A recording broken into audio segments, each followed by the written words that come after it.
Ladies and gentlemen, boys and girls, children of all ages, what is up? What is good? What's going on, everybody? Hope you guys are enjoying your day. So, Ravens flock, as you can see, I'm not wearing my Lamar Jackson jersey today. In fact, I have it right here. There's a reason for that. Today, we are going to do our very best to be as objective as possible because we are going to analyze the Baltimore Ravens season through 9 games. We're going to take a look at what they've done offensively, defensively, see how they performed in the games, see how they're looking right now, and come to some sort of a conclusion as to where they should rank. Are they a fringe playoff team? Are they a legit playoff team? Are they an actual threat to get to the Super Bowl? Are they a Super Bowl contending team now? We're going to take a look at them, assess them as fair as possible, and come to some sort of conclusion. I feel the best way for me to do that is without the jersey on so I can be as unbiased as possible. So, without further ado, let's get right into it. So, the Baltimore Ravens, through 9 games of football, sit at a 6-3 record. They're currently first place in the AFC North and hold the number 3 seed in the AFC. So they're in a pretty good place. It looks like they have a great chance to win their division, especially because the biggest threat to them right now in terms of record in the Cincinnati Bengals are at 5-4, but most importantly, they're 0-3 in the division. 0-3. That is very important to notice.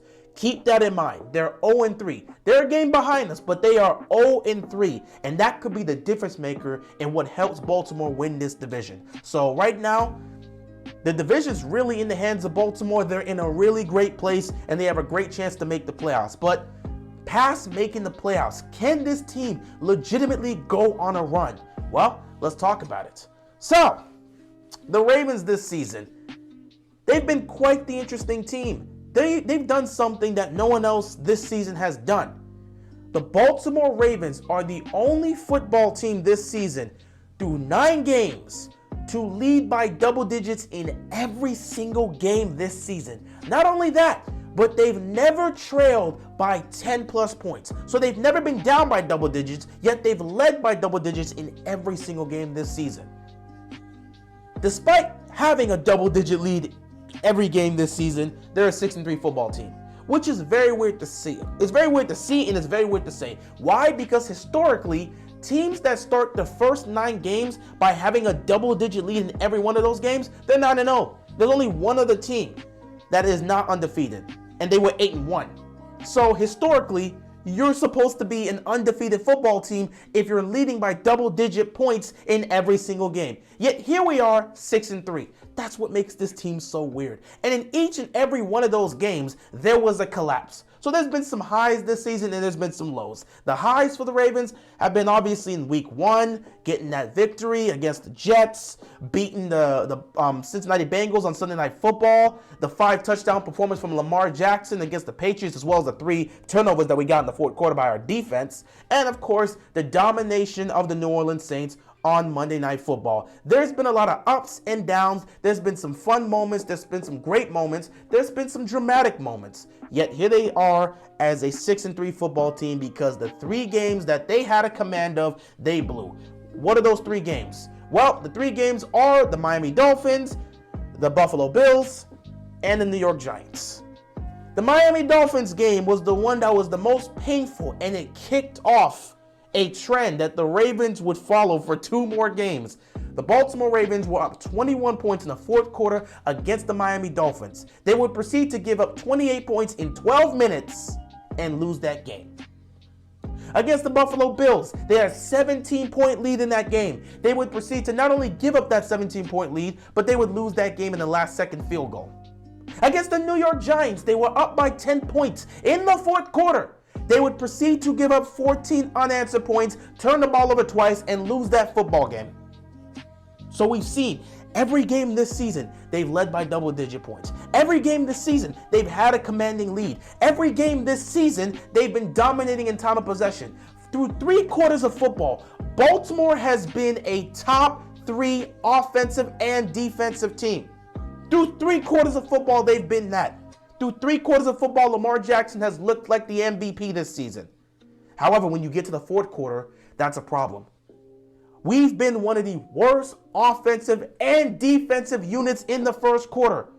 Through 9 games this season, our defense has given up 10 touchdowns. In the fourth quarter.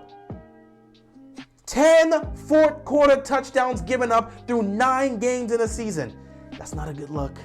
That's not a good look by a defense. Giving up 10 fourth quarter touchdowns in 9 games, that's not a good look. We've been bad offensively. We've been bad defensively.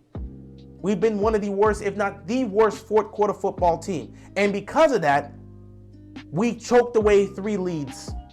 And it's caused us to lose 3 games we had no business losing.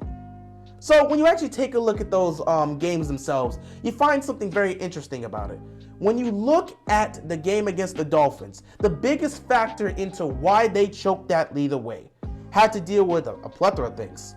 Questionable play calling, failure to execute, confusion in the defense, injuries. There were several things. The one that was truly vital and important in this situation was Marlon Humphrey. You see, Marlon Humphrey was already dealing with an injury coming into that game. And we thought he could play through the whole game, the whole 4 quarters and be relatively fine. He played through 3 quarters. And through those 3 quarters, he was shutting down. I want to repeat, through 3 quarters of football, when he was on the field, he was locking up and shutting down Tyreek Hill. They couldn't get anything going down the field. They could not do anything against our secondary when you had Marlon Humphrey there. However, in the fourth quarter, he was on the sideline because of the injury, and he couldn't get to play in the fourth quarter. Guess what that leads to? Tyreek Hill getting behind the defense, not once, but twice for huge touchdowns. A big part of that fourth quarter, both Tyreek Hill and Jalen Waddle were getting covered by a rookie Pepe Williams and a rookie Armour Davis. When you go from an all-pro corner to a rookie corner, what do you think's going to happen? You have an all-pro corner through 3 quarters playing against a top-tier receiver, and he's locking him up. That all-pro corner leaves the game, and now you got a rookie corner playing against one of the best receivers. Matter of fact, you're going up against one of the most dangerous, if not the most dangerous receiver in football. You have a rookie corner on him. What do you think's going to happen? There is a big part of the collapse. Now, yes, there was some questionable play calling in the fourth quarter, especially offensively, which led to the stalling of that offense, which helped them get back into it. If they would have kept their foot on the gas pedal, been more aggressive, they could have put up even more points, and the Dolphins wouldn't have had an opportunity to even get back into that game. But one thing that isn't really talked about is once the game got tied, Lamar and the offense got the ball back. They went down the field. They got into field goal range, and they kicked the field goal to take the lead. So yes, the offense did stall out, but they kicked the field goal to take the lead. Defense gave up a touchdown. What can you do there? What can you do there? Injuries, questionable play calling, questionable decision making at times, but really just confusion in the defense because the player that's supposed to be there, that was locking up Tyreek Hill, is not there. So that's going to play a factor. Against the Buffalo Bills, this one was more about decision making from the coaching staff. Now, the Ravens were in command of this game. You were up 17 points. But we're in an era where offense dominates. And when you have these high-octane offenses and high-octane passing games, there's only so much you can do to limit them. As great as the defense was playing, we knew at some point the Bills are going to find ways to score. It was going to happen. You're not about to just shut down Josh Allen, the Buffalo Bills offense, to 3 points in a football game. It's not going to happen. So we knew points were going to be given up. Going into that game, I believe it was going to be a close game. I said we would win by 3 because I was that confident the game was going to come down to the wire, which is exactly what happened. And Baltimore had a chance to potentially win that game by 3 because the game's tied up 20 apiece. It's in the fourth quarter. Lamar leads the offense down the field. They get inside the red zone. It's 4th down now here. John Harbaugh has a decision to make. You kick the field goal with Tucker, which is basically a guaranteed 3 points. You can kick the field goal, go up 23-20, and put your faith and trust in the defense to make a stop. Josh Allen wasn't balling out. One thing that has to be pointed out is when you look at the numbers of Josh Allen against the Ravens defense, he hasn't exactly had an explosive game where he's cooked them. The defense has done a relatively good job in being able to contain Josh Allen, and they were doing that again in that game. So it's a tie game. You could take the 3, put your faith in the defense. Or you could go for it on 4th down and see what happens. They went for it on 4th down. That was the decision that ultimately backfired and led to them losing. Because on 4th down, they had the play call, which again, you can question the play call, whatever you want to say. It was a questionable play call, but it wasn't a terrible play call. So they got the play call. Lamar takes a snap. Pressure from the Bills immediately comes. He starts rolling, trying to buy time. You got a Duvernay open in the end zone. He finally gets to see him after he's able to dodge the pressure. He sees him, tries to get the ball to him. Right there, defenders there to pick off Lamar Jackson in the end zone. Next thing you know, Josh Allen, the offense, comes on the field. They kill all the clock getting down the field, get into field goal range, kick a field goal, and that's how they lose. So, execution was an issue there. But a decision to not kick the field goal ultimately played a high role in them losing that game. And then you go into the last game when they took on the Giants. They were up by 10 points. 10 points in the 4th quarter. There's about 6 minutes left to go in the game. They're trying to run the clock, put extra points up, and pretty much put this game on ice. But what happens in this situation? This is a situation where the offense is responsible for this. Now, the defense did give up 2 touchdowns in the 4th quarter, but their offense did that defense no favors. A crucial 3rd down. It's 3rd and short. They snap the ball. They pick up the 1st down. But wait! A penalty comes up that pushes them back 5 yards. Penalties, lack of discipline on the offensive line caused a 5-yard penalty. Next thing you know, the snap is fumbled. Lamar has to race to pick it up, and he makes the worst play I've ever seen this man make. He throws it right to the defense. He gets picked off. Giants get the ball. Lamar and the offense turn the ball over twice, specifically Lamar, in their final 2 possessions, and that's how they lose that game. So we see with the 3 losses, failing to close is the main emphasis. But the reason they failed to close was because of questionable decision-making, questionable play calling, but most importantly, execution. Failure to execute in key situations played a huge role to them losing those games. And injuries as well played a factor. But execution was the #1 reason they failed to hold on to those leads. And that's been a big part of the season for them. They've been failing to close the games because they're not executing when they need to in the 4th quarter to maintain those leads. And that's been a problem. Now, the good news is they seem to be starting to get it together because they're on a 3-game winning streak. And in those games, especially the last 2 games, they found ways to close those games and not give their opponent an opportunity to come back and beat them. They found a way to close the game. That's all that matters. So they're starting to make the turn in terms of closing games and finishing in the 4th quarter. They were able to finish in the 4th quarter against Tampa Bay. They were able to finish in the 4th quarter against the Saints on Monday Night Football. If they can learn how to consistently finish games, they are going to be a problem. Now, let's actually talk about the roster and the team itself in terms of whether or not they should be considered a Super Bowl contending team. The Baltimore Ravens offense is ranked 4th in scoring. You have the 4th highest scoring offense in the league. The 3 in front of you, the Buffalo Bills, the Philadelphia Eagles, and the Kansas City Chiefs. So you're ranked 4th in that. So you have the 4th highest scoring offense. Defensively, you have the 2nd best plus minus in terms of turnover.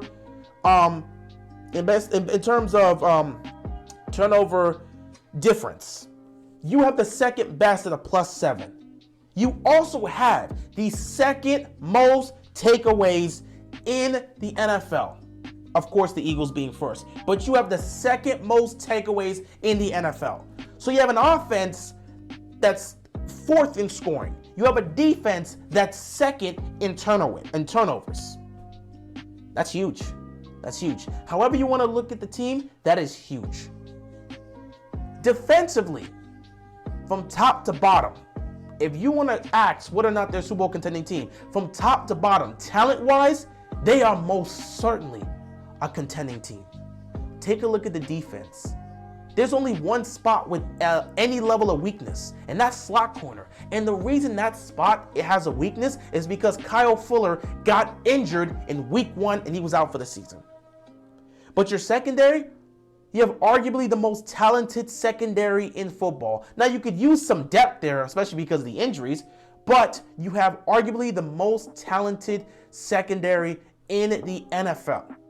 You take a look at the front seven. The front seven has been very solid and it has continued to improve. The pass rush has been really great and it's continued to improve, especially with the return of Justin Houston. He has been playing out of his mind, and because of that, Baltimore is actually finding ways to get to the quarterback now without pressuring so much. Unlike last year where they were constantly pressuring but they couldn't get to the quarterback.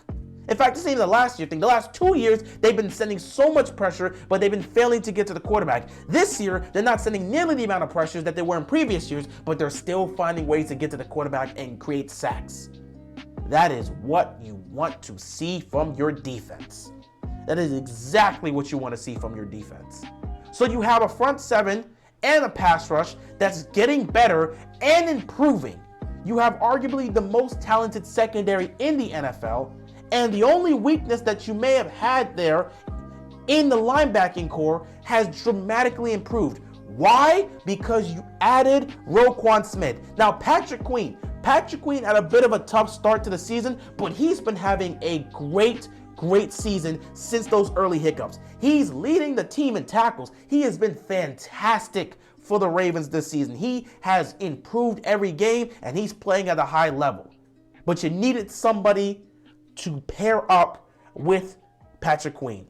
In comes Roquan Smith to improve the run defense and the pass coverage. And if you watched him on Monday Night Football against the Saints, he immediately made his impact, and you can already tell he feels more than comfortable in Baltimore's defense.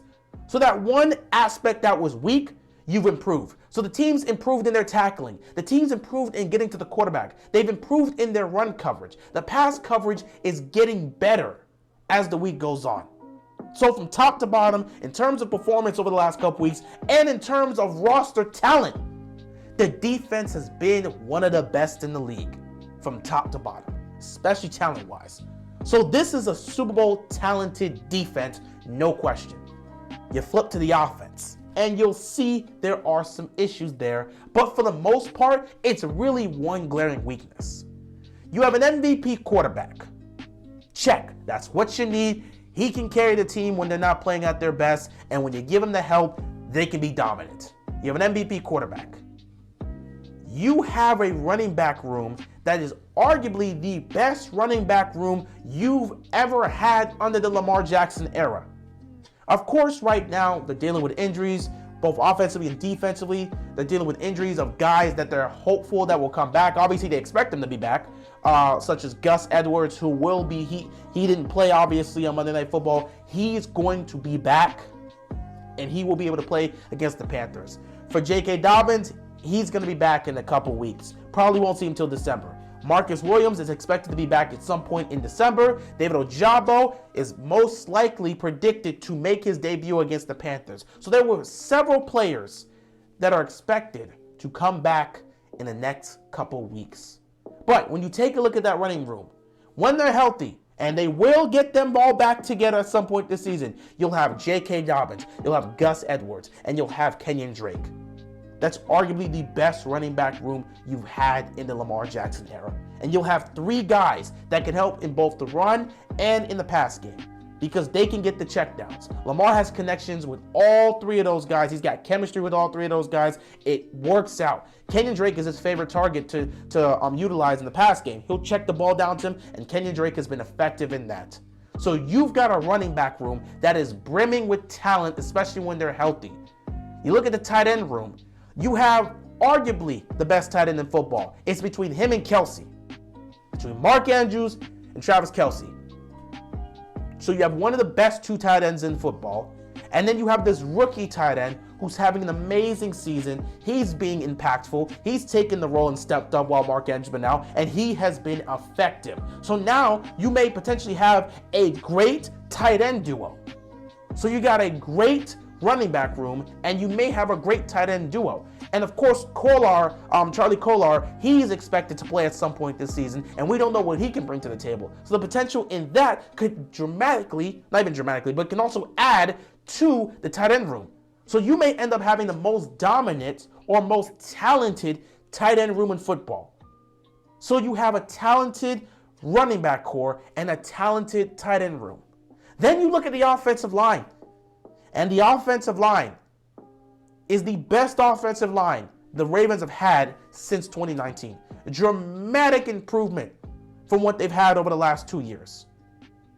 Of course, getting back Ronnie Stanley has been perfect for them. But the fact that Ronnie Stanley has come back and is playing at an all-pro level, he's back to looking like his all-pro self. For him to play like that is amazing. Zeitler's done well as well. The rookie, Tyler Linderbaum, it seems like you have your center for the next 10 to 15 years because he's been solid.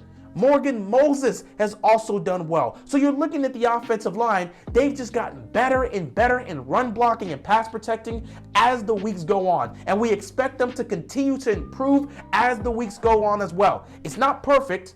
It's not up there with the 2019 offensive line, but they're getting better. And they're definitely an improvement from what we've seen over the last 2 years. So you're seeing an offensive line that's doing a good job in run blocking and has improved in protecting Lamar Jackson. And it can only get better as the season goes on. So you take the running back room. You take the tight end room. You got one of the best, if not the best, fullbacks in football. And then you look at the offensive line, pair that together with an MVP quarterback, and you have one hell of an offense. And a big factor as to why they're the fourth best scoring offense in football.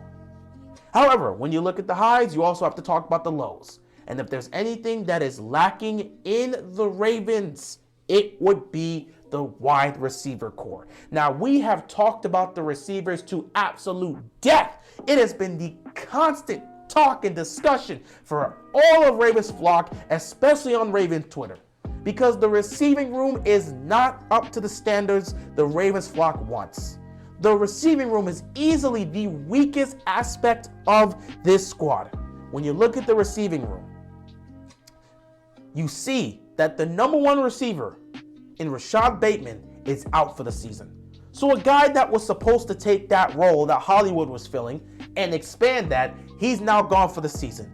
So now what you're left with is Devin Duvernay, who isn't really wide receiver one material. In fact, I don't even really see him as much of a wide receiver. I see him as a full-on playmaker because he contributes to the running game, the return game, and the passing game. Similar to what we were seeing with Jacoby Jones. He just adds that factor. We're utilizing him the way the Niners are utilizing Deebo Samuel, but it's not like he's on the same level as Deebo Samuel in terms of impact in the pass game. That's not the case, but he is more of a Swiss Army knife that the Ravens can utilize. He's a full-on playmaker for the Ravens, but he is a wide receiver here and he does play a role in that, but it's not like he's the best at that.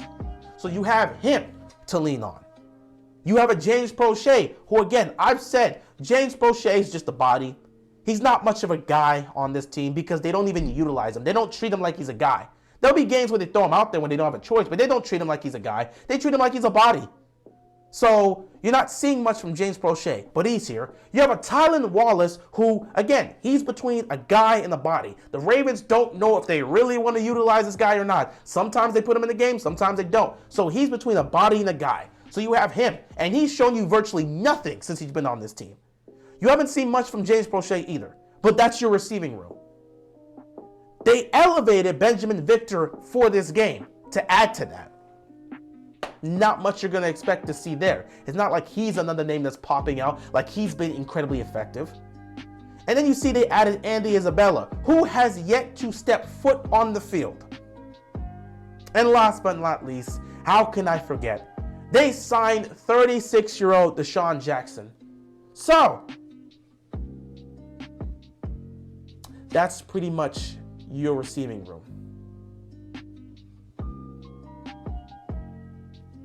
There is one upside, though.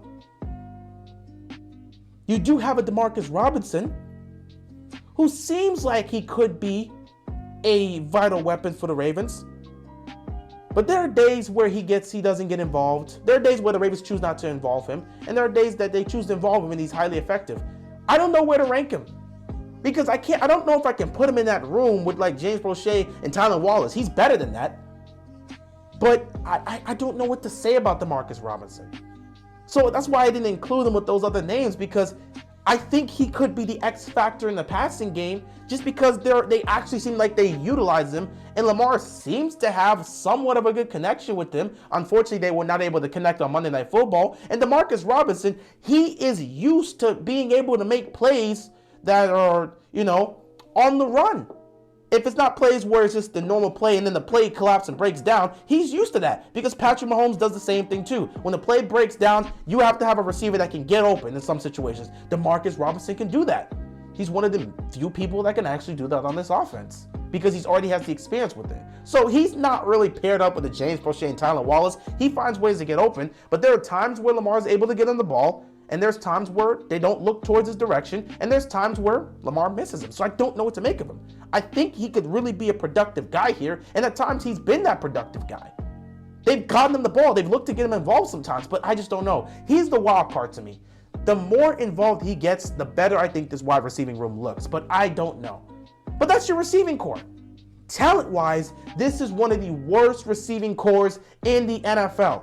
It's right up there, damn near up there with what the Packers are working with right now.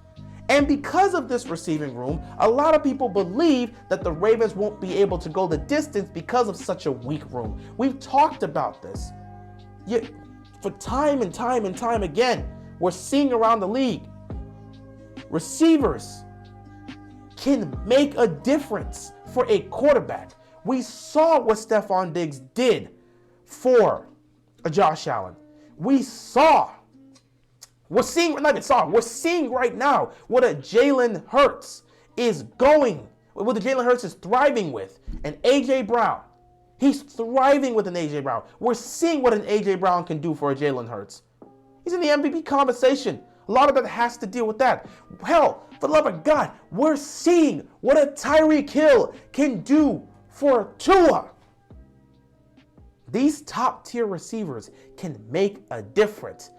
He's injured right now, but we already saw it last year, what a Jamar Chase can do for a Joe Burrow. These top-tier wide receivers can do so much in just making plays when nothing is going right. They just find ways to make plays. They put fear in the defense, and I've expressed this thousands of times. You get that top-tier receiver, even if he's not contributing or not getting the looks, you're going to have a guy that puts legitimate fear in defenses, which will open it up for the other guys to thrive and eat. It's not always about that guy being able to be productive. He'll find a way to get his. If he's a top-tier receiver, he will find a way to get his because he's going to find a way to consistently get open. But there will be times where he's getting double-teamed because he is that guy. And when that happens, it can open up the defense. If the Ravens offense had a top-tier receiver, it doesn't mean he's going to put up monster numbers with Lamar Jackson. It doesn't mean that. We know our offense is based on the run. They don't emphasize the receiving core as much because with the pass game, it's a lot about the tight ends, not the receivers. So we understand that. We're not saying that you get a top-tier wide receiver than Lamar Jackson, and all of a sudden his numbers are going to go crazy. He'll be productive. He'll produce. But what he's going to do is he's going to help out the other receivers because he will be a threat that the defense has to take seriously, which helps open up the space and open up the field for every other wide receiver to have an opportunity to eat. Nobody's scared of the Ravens receiving core. So you're not seeing any double teams. The only time you see a double team is on Mark Andrews. No one's double teaming the receivers here. No one. Hell, even when Hollywood was here, there weren't a lot of moments where he was really getting double teamed. So you don't have a receiving core that's really scaring people, and none of these guys on the receiving core poses a threat. The one person that looked like he was going to pose a threat in Rashad Bateman that had won those one-on-one matchups, especially early on in the season, that guy's gone for the rest of the season.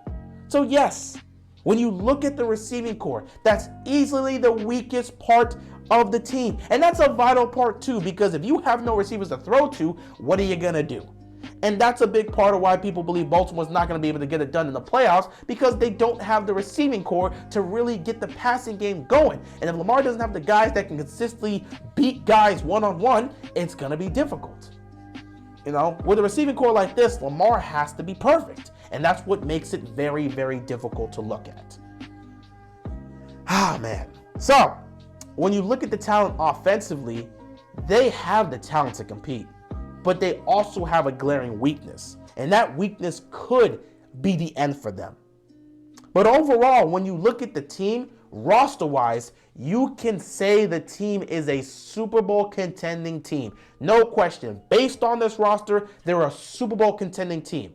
But would you feel comfortable saying that they can be that legit Super Bowl contending team based on how they've executed this season? And that, for me, is a no as of right now. I've said this. I've repeated this several times. I specifically do not believe the Ravens are a Super Bowl contending team because they have consistently failed to close games and execute down the stretch against the top tier teams. Had they been able to have done that, we can sit here and say straight up they are a legit Super Bowl contending team. Hell, had they had done that, you can make an argument for the Ravens to be a Super Bowl favorite right now.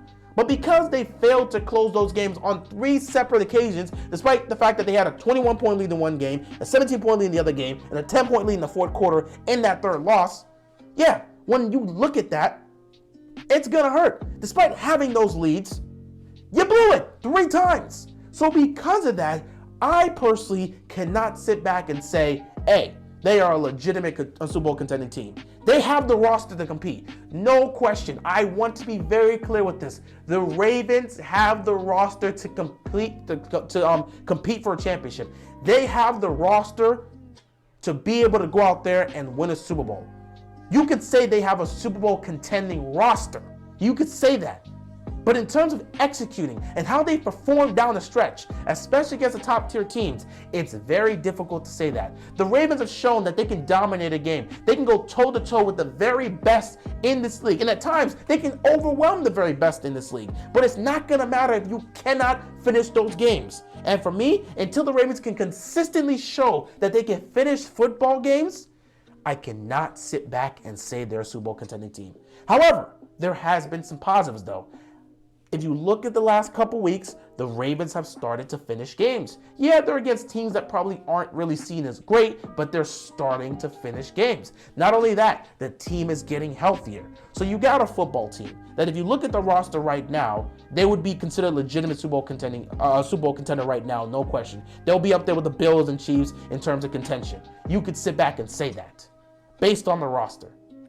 But because they failed to close, that's where the issues are. However, if they correct that and learn how to consistently win and consistently close games down the stretch, especially in the fourth quarter, they will undoubtedly be considered a Super Bowl contending team.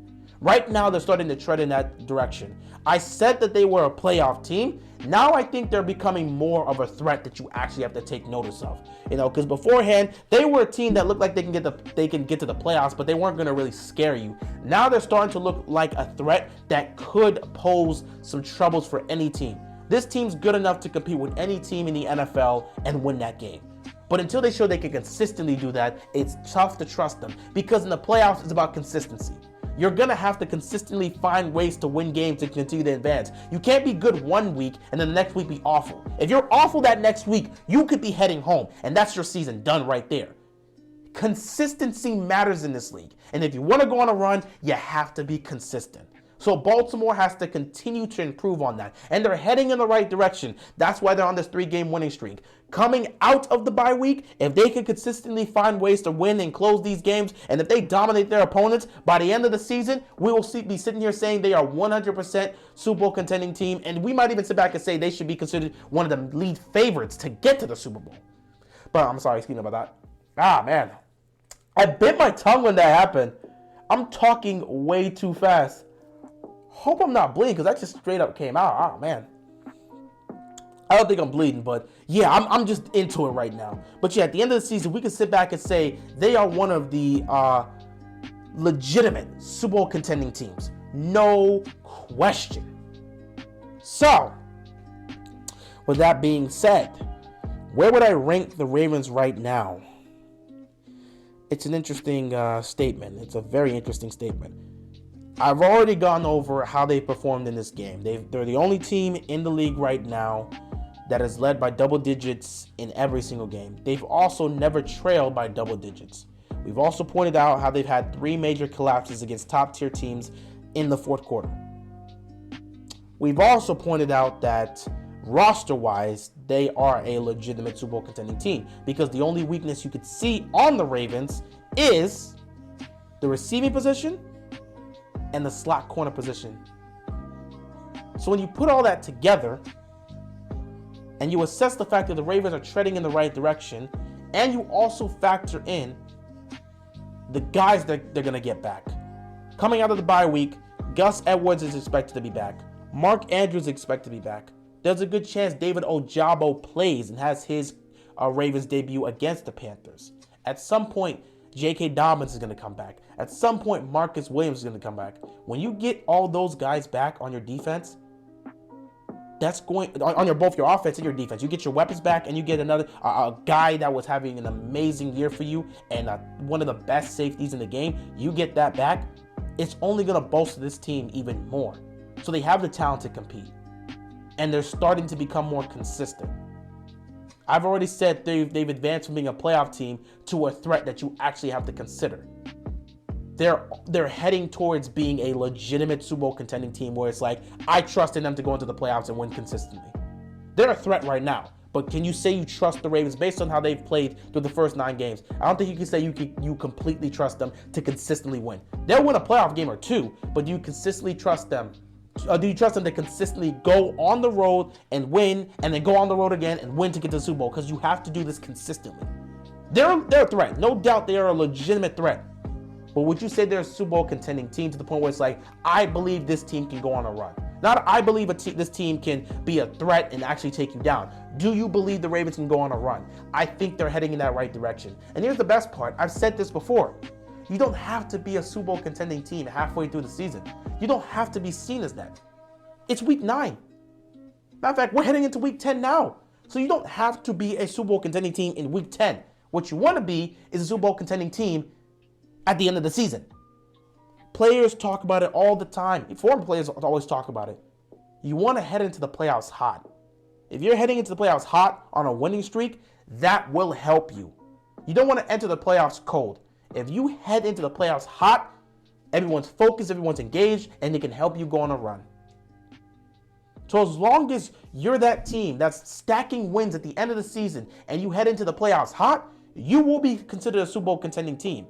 Baltimore is going to have 7 games to show that they can do that. Because right now, I think they've made huge strides from being just a regular playoff team. I think they're a legitimate threat. But can you fully say you trust them to go the distance in the playoffs? I would not say so. The Ravens have a lot of work to do. You got to get your players back from injury. You have to continue to make this improvements. You got to show that you can consistently finish in the fourth quarter, and you got to you got to stack these wins up. Once you're able to do that, you put yourself in the position where you're going to win the division. You may be a top 2 seed depending on how things go, but you'll host a playoff game, and if you go into the playoffs red hot, you could be that team to go on a run, go the distance, get to the Super Bowl, and cap this off with a championship. So right now, I cannot definitively say the Ravens are a Super Bowl contending team, like a legit Super Bowl contending team. You can make an argument that they're a fringe Super Bowl contending team, but I would not say they are a full-on, legit 100% Super Bowl contending team. I think they're heading in the right direction. They're on the cusp of that. They are a legitimate threat in the AFC. They're a legitimate threat. You don't want to meet them in the playoffs. With the way they're playing right now, with their style of play, and how they're starting to get in the rhythm and the talent on this team, you don't want to meet them in the playoffs. However, I don't think they've earned the trust yet or the belief from everybody that this is the team that can go into the playoffs and consistently win and just go on a run. They're not there yet. They're heading in that right direction, and I believe with the way they're trending and the talent they have and the guys they're going to get back, I believe by the end of the season, the Ravens can become a true Super Bowl contending team. And depending on how things go, they could end up being one of the main favorites, which again hasn't happened for the Ravens since 2019. So we will see what happens. Wow, this has been a long video.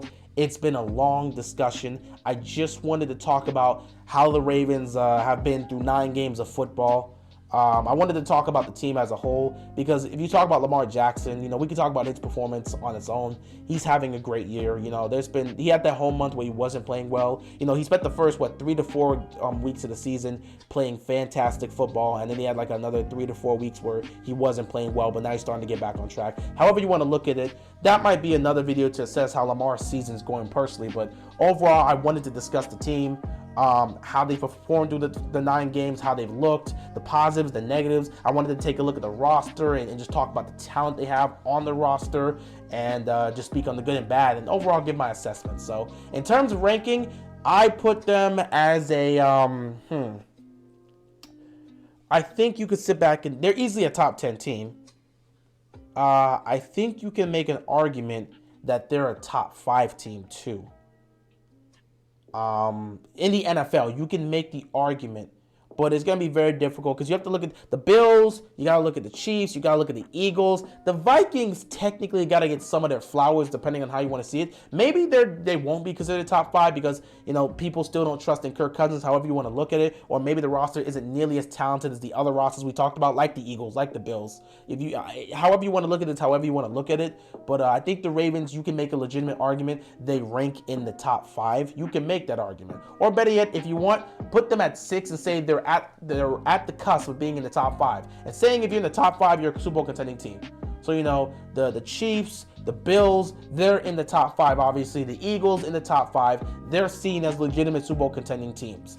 One can make the argument the Dolphins are also on that top 5 just because they've beaten the Bills and the Ravens. So that makes it even better for them. And their record is up there too. And they're actually challenging the Bills for the division. So who knows what's going to happen? Either way, I think they're easily a top 10 team, arguably a top 5 team.